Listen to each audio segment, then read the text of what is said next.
What is the blockbuster trade we need to make? We being the 49ers. I don't think there is one. Yeah, let's talk about it. Remember, this team may be in sell mode at the trade deadline. Who knows what happened? I mean, as much as you would like them to be aggressive, here's the thing. They don't have a third-round pick next year. That's gone in the Trent Williams trade. They can't franchise Trent Williams and Fred Warner are the two contracts that they have to do next year. They have to do them. Yep. And then because you don't want – it's just bad business, I think, when you've got a guy like Fred Warner to let him go into his final year. They didn't do it with Kittle. They set the precedent. Right. And I just think it creates a level of mistrust and just – I mean, unless you don't want Fred Warner, which I guess there might be an argument for that, though I don't see it. Well, the issue, I think, with Buckner, Buckner wanted to be paid like a D end, and they didn't want to pay him like a D end. Right. Kittle wanted to be paid like a wide receiver, and they worked something out. I don't think Fred Warner is going to come to the Niners and be like, pay me like an edge rusher.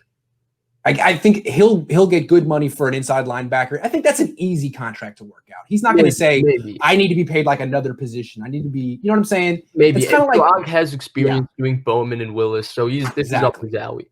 Right. But the question, when you have those two contracts and you only like when we look at the Patriots, let's take them as the obvious example, and they reload. The thing that allows them to reload and let a ton of guys walk is that they have 12 draft picks every year, so they control the draft. That's right. We don't have that draft capital. So to trade another couple of picks for a rental, because if he's a good player, he's going to be on his last year of his contract if he's getting sold. Also, I think people don't realize that the Niners probably wouldn't have traded for Sanders last year if they weren't 7-0. No. If Jimmy Garoppolo was hurt and Bosa was out for the year and they were 4-3, they wouldn't have made that trade. They felt like that was something they owed to themselves. They had to do to see it through. How fortunate was it that the Pats offered the second for Sanu and they got Sanders? I know. And at the time, I was like, man, the Niners, they should have got Sanu. They were cheap. They got it's like, oh, wow, that worked out. Yeah. I mean, Sanu's done. I think Sanders is still a really great player. Quick follow-up. Is there anyone that you think they could sell midseason to a team that if the Niners lose the next couple of games, for whatever reason, they fall apart and they become sellers at the deadline? Is there one guy they could sell? So I think that's a tough question only because when I look at a lot of Niners players, I think the thought that comes to my immediate mind is that a lot of them are valuable to the Niners, but they're not valuable to other teams. And so I think the one guy that would come to mind is Jaquiski Tartt.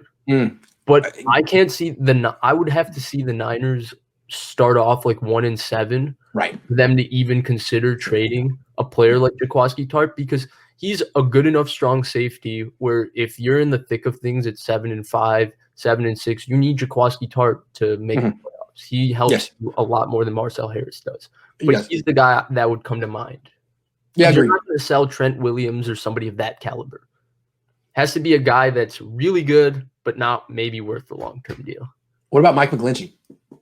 They're not going to sell him, dude. Okay, forget that. But what is your impression of Mike McGlinchey through the first 2 games of this season? Okay, so Mike McGlinchey, great run blocker. Here's my problem with him. When they drafted him, I think they drafted him 9th. Yeah, they drafted him 9th. The thing that I've always thought was that he had the athletic profile to improve as a pass blocker, though he was stiff even in college. The issue that must be what the Niners thought too. I didn't see that, but yeah, okay. Sure. Yeah. I mean, you called it. I mean, he's a top 10 pick. Yeah. But the issue is that he has not improved at all as a pass. Yeah. Right, and it's coming to the point where you spent the 9th overall pick on that guy. Yeah.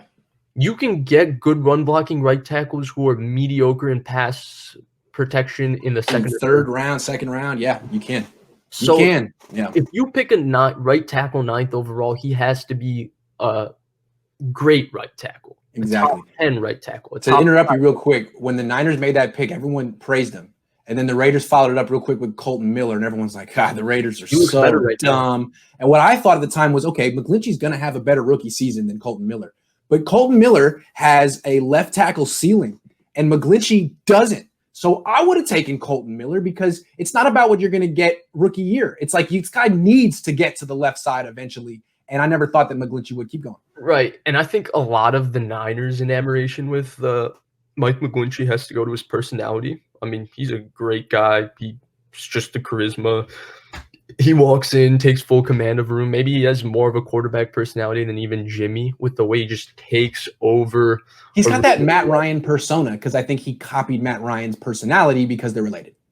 Right. And that resonated to Kyle because he coached Matt. Yeah. Right. And I think that attracted them to him, and the Brian Kelly, Joe Staley, and all of that connection. And I think it just, and the Matt Ryan, Kyle connection, all of that, I think it became obvious that way. But I think it's, and you believe in that type of personality that guy is going to improve because you think he has the right mental makeup to improve, but it's not looking good for him right now. And let's say why. What is it that caps his ceiling as a pass protector? He's just stiff.